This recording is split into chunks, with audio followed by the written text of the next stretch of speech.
In this guide, I'm going to show you how you can jump and dive here in Fall Guys. Before we do get into this guide, make sure to like the video and subscribe to the channel with all notifications on. It really does help the channel and lets us know that you want more content like this. We'd greatly appreciate it. And if at any point throughout this guide you did have any questions, just ask them down in the comment section below. If we could help you out further, I'm going to be doing my best to reply to every single comment down there.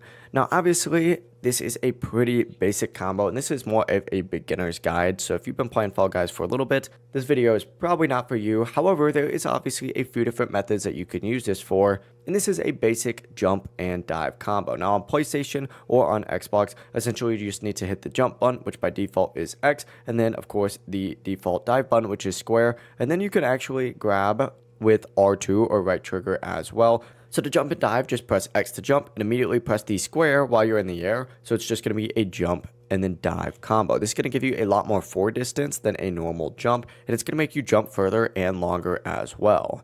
Now, if you do, reach a ledge, what you could do is jump towards it and then hold R2 and then push the left thumbstick forward, and your character will grab and climb further. This combo is super useful, especially when, jumping through spinning propellers, closing gaps, diving towards platforms, reaching the finish line. And for the best results, what I'd recommend doing is getting about halfway to the edge and then pressing jump and then quickly pressing dive right after. Sometimes you will get knocked back. Don't worry, that is normal. But if you do have it timed right, you'll clear the gap smoothly. This helps because jumping alone does only give you like a limited range, and adding a dive midair extends the distance and momentum pretty significantly. It's basically like, you're double jumping. So if you feel like you're barely missing platforms, this combo will fix that. If you guys did have any questions, just ask them down in the comment section below and we can help you out further. I'm going to be doing my best to reply to every single comment down there. Before you do leave this guide, make sure to like the video and subscribe to the channel with all notifications on. It really does help us out and lets us know that you want more content like this. We'd greatly appreciate it. Have a great rest of your day though. Peace.